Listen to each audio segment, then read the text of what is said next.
여호와께 드릴 화목제물의 규례는 이러하니라. 만일 그것을 감사함으로 드리려면 기름 섞은 무교병과 기름 바른 무교 전병과 고운 가루에 기름 섞어 구운 과자를 그 감사 제물과 함께 드리고 또 유교병을 화목제의 감사 제물과 함께 그 예물로 드리되 그 전체의 예물 중에서 하나씩 여호와께 거제로 드리고 그것을 화목제의 피를 뿌린 제사장들에게로 돌릴지니라. 감사함으로 드리는 화목제물의 고기는 드리는 그날에 먹을 것이요 조금이라도 이튿날 아침까지 두지 말 것이니라. 그러나 그의 예물의 제물이 서원이나 자원하는 것이면 그 제물을 드린 날에 먹을 것이요 그 남은 것은 이튿날에도 먹되 그 제물의 고기가 셋째 날까지는 남으면 불사를 찌니 만일 그 화목제물의 고기를 셋째 날에 조금이라도 먹으면 그 제사는 기쁘게 받아들여지지 않을 것이라. 드린 자에게도 예물답게 되지 못하고 도리어 가증한 것이 될 것이며 그것을 먹는 자는 그 죄를 짊어지리라. 아멘. 오늘 아주 찬양대가 경쾌하게 또 의미 있는 가사로 하나님 앞에 찬양을 드렸습니다. 이 감사 제사란 말을 코르반 토다라 그래요. 이 토다란 말은 손을 펼친다 그 말이에요. 손을 움켜쥐고 있는 것이 아니라 하나님을 향해 손을 피는 것이에요. 그리고 경배자들의 합창이에요. 우리 합창했던 것처럼 하나님을 앞에 감사해야 될 이유 있는 사람들이 많은 사람들이 합창하는 것을 토다 그렇게 말하죠.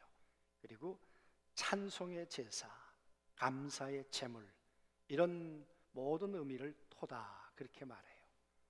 그래서 이 감사제라는 것은 하나님 앞에 손을 펼쳐서 하나님 앞에 찬송을 모든 백성들과 함께 합창으로 올릴 뿐만 아니라 감사로 제물을 드려 하나님을 영화롭게 하는 것을 말합니다.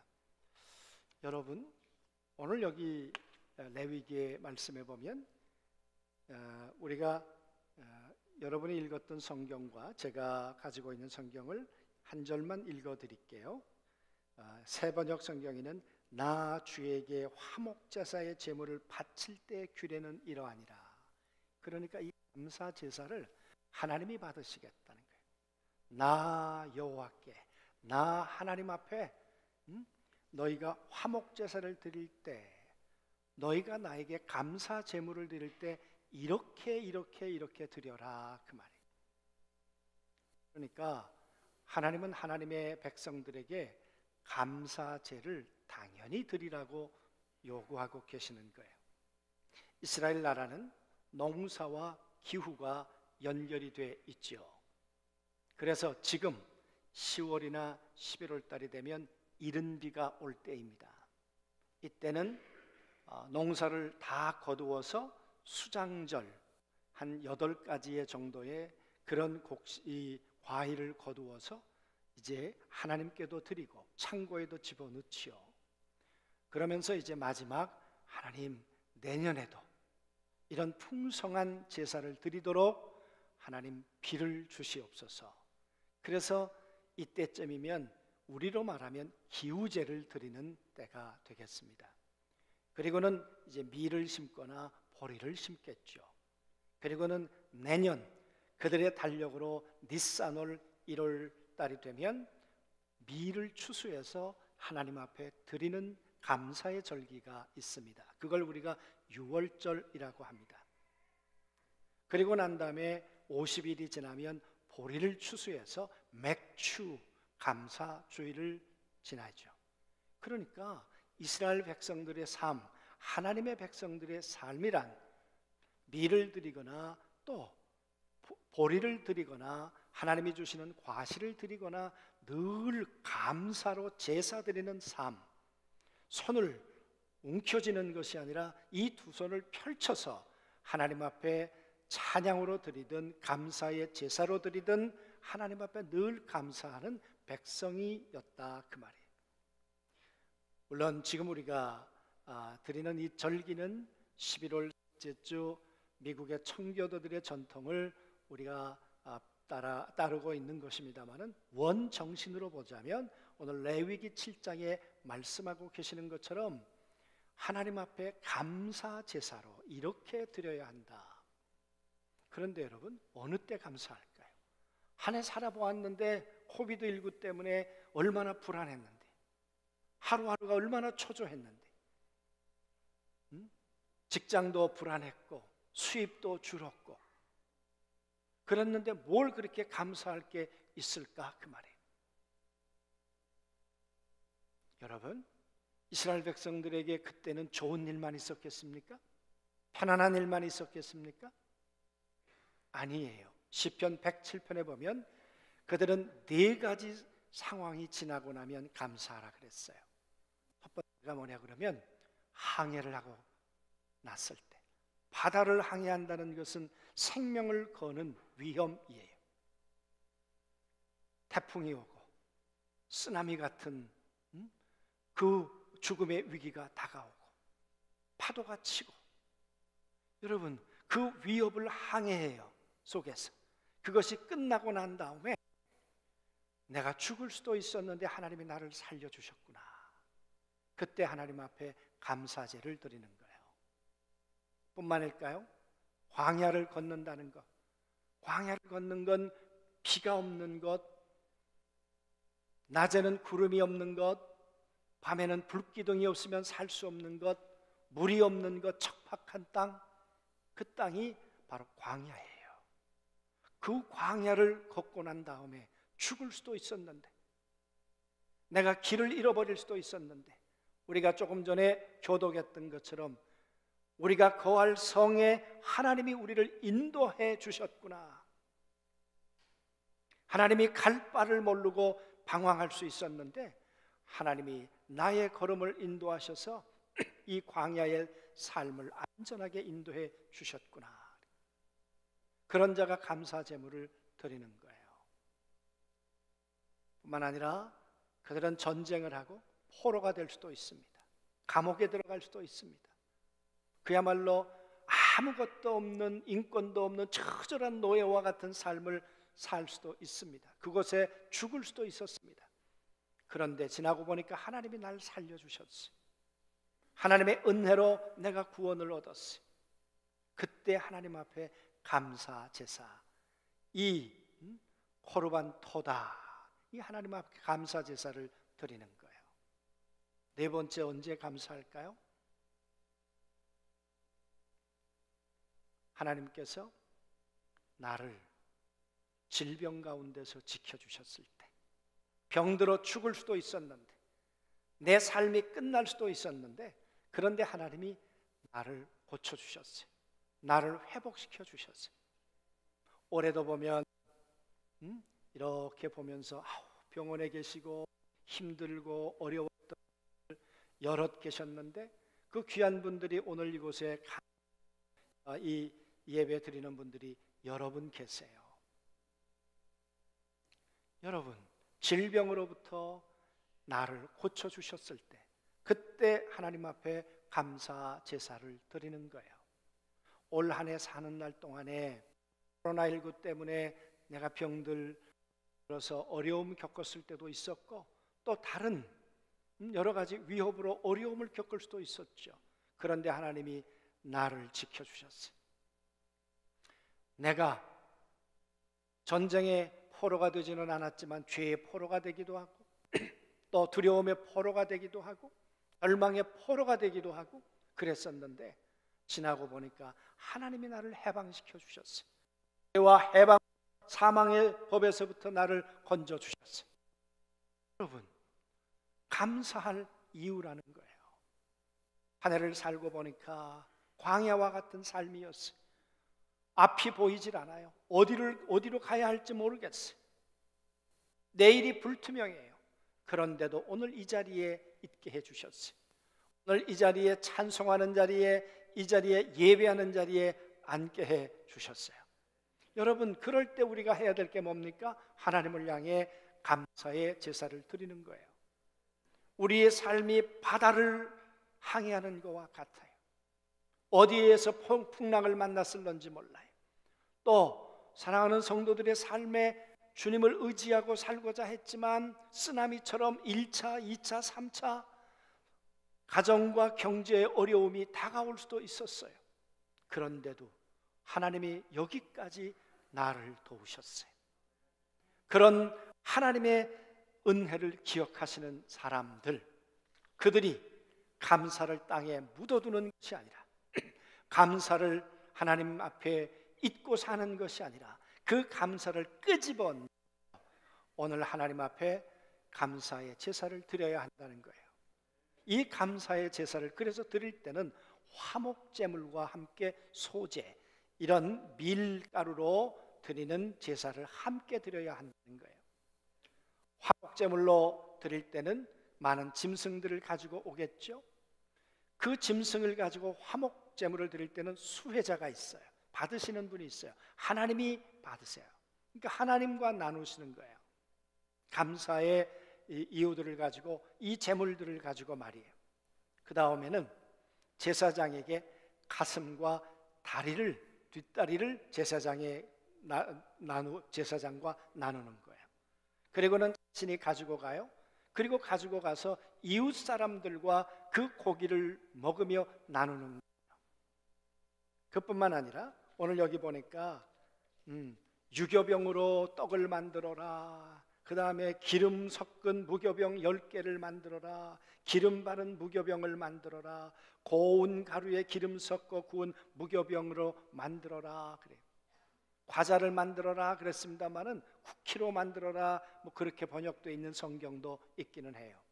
여러분, 유교병, 그러니까 이스트를 넣은 빵을 10개를 만드는데 하나당 2.2kg예요. 빵 하나 만드는데 밀가루가, 거기다가 이스트를 넣으니까 얼마나 크겠습니까? 그걸 10개를 만들어요. 그리고 다른 것까지 포함하면 40개를 만들어요. 그 40개를 만들어서 4개는 제사장에게 나누어요. 그리고 36개는 가지고 돌아가는 거예요. 돌아가서 뭐라 그랬습니까? 1박 2일 동안 이 소제는 소진을 해야 돼요. 그리고 고기는 2박 3일 만에 다 없애야 돼요. 왜 그렇게 하셨을까요? 그리고 1박 2일 만에 이 많은 것들을 다 먹으려면 해야 되겠습니까? 사람들을 불러야죠. 나누어야죠. 그래서 감사는 나눔이라는 거예요. 감동이 되도록 나누라는 거예요. 그죠? 예. 그래서 아랫집 사람도 부르고 옆집 사람도 부르고 다 불러가지고 이 떡 좀 드시라고, 이 고기 좀 드시라고. 그러면 사람들이 묻겠죠. 웬 떡이냐고. 그때 뭐라고 말하는 거예요? 글쎄, 하나님이 나를 바다의 항해 가운데서 지켜주셨어. 글쎄, 하나님이 나를 광야 가운데서 지켜주셨어. 올 한 해 내 삶이 얼마나 연약했는지, 쓰러지고 무너지고 죄의 포로가 되고, 그럴 때가 참, 때마다 하나님이 나를 용서해 주시고 나를 인도해 주셨어. 뿐만 아니라 내가 연약함이 있었잖아요. 내가 질병이 있었잖아요. 그런데 하나님이 나를 이렇게 고쳐 주셨습니다. 그래서 그 많은 사람들과 하나님을 나누는 거예요. 하나님의 은혜를 나누는 거예요. 하나님의 사랑을 나누는 거예요.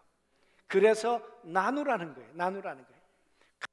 제에 하나님이 기대하시는 바는 내게도 나누는 것이지만, 그걸 가지고 내가 많은 사람들과 나의 이름을 나누고, 내 능력을 나누고, 내 사랑을 나누고, 내 은혜를 나누어서 온 사람들에게 하나님이 살아계시고 하나님이 위대하시다는 것을 가서 증거하라는 거예요. 할렐루야, 아멘. 이게 나눔이라는 거예요. 나눔이라는 거예요.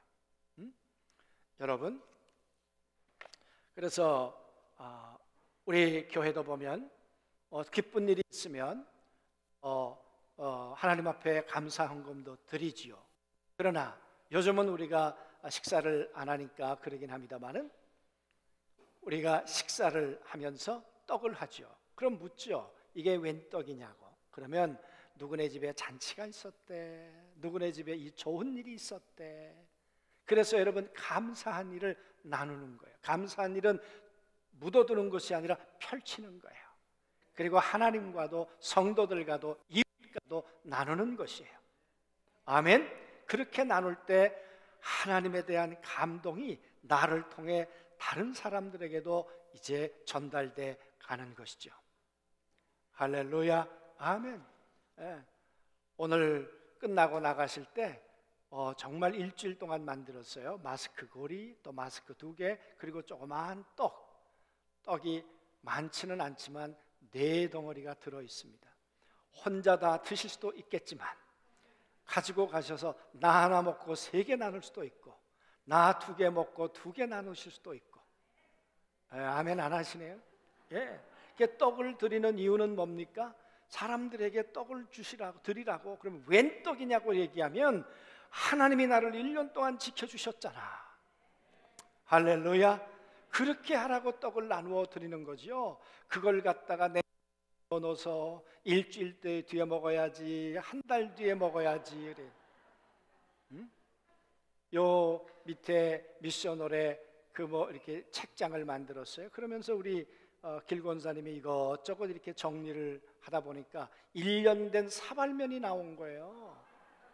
그러면서 그 사발면 먹을 것 좀 그렇게 넣어놓지 마세요. 예, 그때 이제 나눠 먹으려고 그러다가 잊어버렸겠죠. 여러분, 우리 어른들 말에 아끼다 똥 된다 그러잖아요. 응? 그거 아끼려고 나누려고 그러다가 그래가지고 1년 유효기간 지나가지고 다 버렸다 그러잖아요. 하나님은 있는 것 나누며 살도록 우리에게 그렇게 당부하시는 줄로 믿습니다. 제가 참 도전받은 어제 그제 이야기인데요. 전에도 제가 말씀드렸는데 다 아마 기억 못 하실 거예요.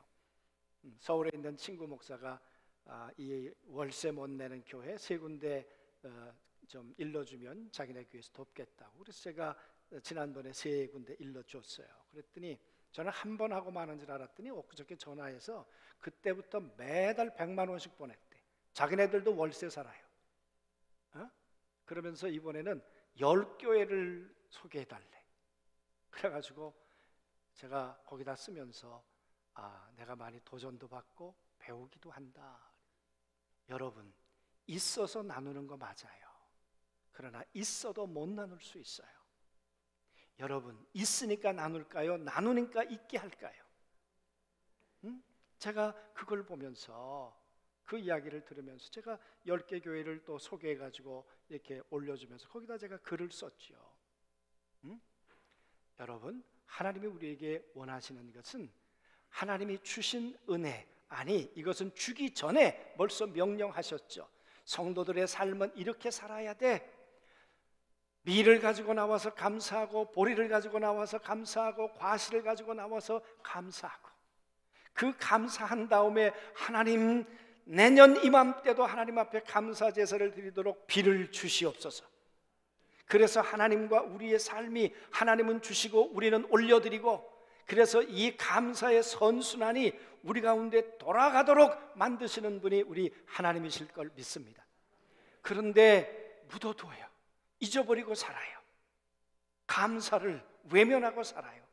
만약 그런다면 하나님하고의 우리의 관계는 어떻게 될 것이며, 하나님과 우리의 순환은 어떻게 될 것인가? 악순환이 될까 선순환이 될까? 그 말이에요. 하나님이 원하시는 것은 주시면 우리는 올려드리고, 올려드리면 다시 주시고, 그래서 이 풍성한 선순환이 성도들의 삶이 되도록 하시는 분이 우리 하나님이신 걸 믿습니다. 그래서 말씀하시는 거죠. 너희가 내 앞에 나올 때 고기도 드려야 한다. 그리고 소제물도 가지고 와야 한다. 그러나 이걸 가지고 돌아가서 사람들과 2박 3일 동안 1박 2일 동안 먹고 누르면서 내 이름도 나누어라, 내 사랑도 나누어라, 내 능력도 나누어라. 할렐루야, 아멘. 그래서 감동이 나누어지고 하나님의 은혜가 나누어지고 하나님의 역사가 나누어지도록 살라고. 그러면 내가 부어줄게. 그렇게 약속하시는 분이 우리 주님이신 걸 믿습니다. 이번 추수감사주의를 지내면서 하나님, 내년에는 더 큰 감사를 하나님 앞에 더 큰 나눔을 할 수 있도록 우리들의 삶을 하나님이 인도해 주시옵소서. 그렇게 고백하고 다짐하고 새롭게 출발하는 2020년의 추수감사주일이 되시길 주의 이름으로 축복합니다. 아멘.